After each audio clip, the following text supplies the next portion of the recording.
मारो Sindh online school में तव्हांखे भलीकार। अॼोके पीरियड में असां 5 दर्जे साइंस जो पहिरियों बार पढ़ंदासीं, जेको जानदारनि जी दर्जाबंदी जे बारे में आहे।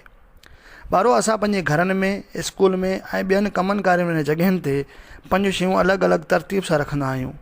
अव्हां पंहिंजे स्कूल जे बैग में पिणु पंहिंजूं कापियूं, किताब ऐं पेनूं अलॻि अलॻि खाननि में रखंदा आहियो, त जीअं वक़्तु पवण ते इहे शयूं अव्हांखे आसानी सां मिली सघनि।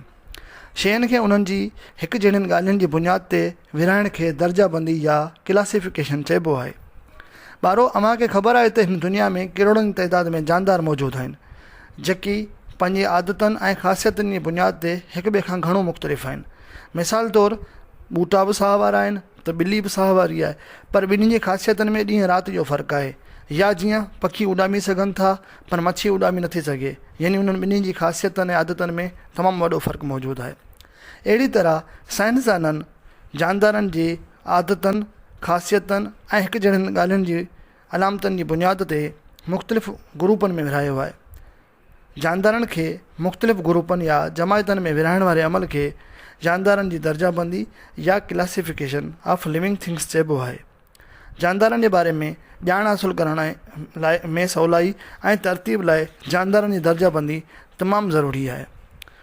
ॿारो केतिरो ई वक़्तु जानदारनि खे संदनि आम ख़ुसूसियतनि ऐं अलामतुनि जी बुनियाद ते फ़क़ति 2 वॾनि ग्रुपनि में विरहायो वियो हो, जिन मां हिकु हैवानाती ग्रुप यानी जानवरनि जो ग्रुप ऐं ॿियो निबाताती ग्रुप यानी ॿूटनि जो ग्रुप शामिलु हो। पर अॻिते हली जॾहिं साइंस तरक़ी कई त साइंस जानदारनि जे बारे में वधीक तफ़सील मालूम थिया ऐं उन्हनि तफ़सीलनि जी बुनियाद ते उन्हनि जानदारनि खे 5 वॾनि ग्रुपनि में विरहाए उन्हनि जी दर्जाबंदी कई, जिन ग्रुपनि खे किंगडम्स चयो वञे थो। इन्हनि 5 किंगडम्स जा नाला हीअ आहिनि: मोनेरा, जंहिंजो मिसाल बैक्टीरिया आहे; प्रोटिस्टा, जंहिंजो मिसाल अलजी आहे; फंजाई, जंहिंजो मिसाल खुंभी आहे; एनिमेलिया यानी कि जानवर; ऐं प्लांटी यानी ॿूटा शामिलु आहिनि। ॿारो उन्हनि 5 किंगडम्स में मोनेरा किंगडम्स बि शामिलु आहे, जंहिंजो मिसाल बैक्टीरिया आहे। बैक्टीरिया हिकु सेल या जीव घरड़े वारा जानदार आहिनि। उन्हनि जे सेल ॿाहिरां हिकु दीवार हूंदी आहे जंहिंखे सेल वाल चयो वञे थो। बैक्टीरिया जे सेल जो को बि मुनासिब मर्कज़ न हूंदो आहे। बैक्टीरिया हवा, पाणी, मिटी, जानदारनि जिस्म मतिलबु त हर जाइ ते मौजूदु हूंदा आहिनि। कुझु बैक्टीरिया पंहिंजो खाधो पाण तयारु करे सघंदा आहिनि, जॾहिं त कुझु वरी ॿियनि जानदारनि ऐं मोल जिस्मनि में मौजूदु हूंदा आहिनि ऐं उन्हनि मां पंहिंजो खुराक हासिलु कनि था। घणा बैक्टीरिया त बीमारियूं पैदा कनि था, पर कुझु बैक्टीरिया दवाउनि, ॾही ऐं पनीर वग़ैरह तयारु करण में कमु अचनि था। जॾहिं त ॿियो किंगडम्स यानी प्रोटिस्टा, जंहिंमें मिसाल अलजी आहे। अलजी हिकु सेल वारा बि हूंदा आहिनि ऐं घणनि सेलनि वारा पिणु हूंदा आहिनि। अलजी जे सेल जो मुनासिब मर्कज़ मौजूदु हूंदो आहे। उन्हनि जे सेल खे ॿारहीं भित पिणु हूंदी आहे। अलजी में साओ मादो यानी कि क्लोरोफिल मौजूदु हूंदो आहे, जंहिं करे उहे ज़ियाई अमल वसीले पंहिंजो खाधो पाण तयारु करे सघंदा आहिनि। अलजी आमतौर ते पाणी जे ज़ख़ीरनि में थिए थो।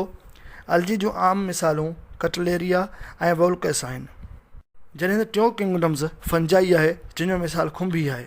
फंजाई घणो करे घणनि सेलनि वारा हूंदा आहिनि। हिन जे सेल जो ॿाहिरियों परदो ऐं मर्कज़ आला क़िस्म जो हूंदो आहे। फंजाई में साओ मादो यानी क्लोरोफिल नाहे हूंदो, उन करे इहे पंहिंजो खाधो पाण तयारु करे न आहिनि सघंदा ऐं पंहिंजे आसपास में जे मौजूदु माहौल मां पंहिंजो खाधो हासिलु कंदा आहिनि।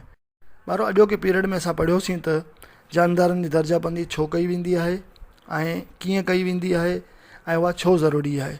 गॾोगॾु असांखे ख़बर पई त जानदारनि जी 5 ग्रुपनि में दर्जाबंदी कई वई आहे, जिन खे किंगडम्स चयो वञे थो। असां उन्हनि किंगडम्स मां मोनेरा, प्रोटिस्टा ऐं फंजाई किंगडम्स जे बारे में अॼु मालूमात हासिलु कई।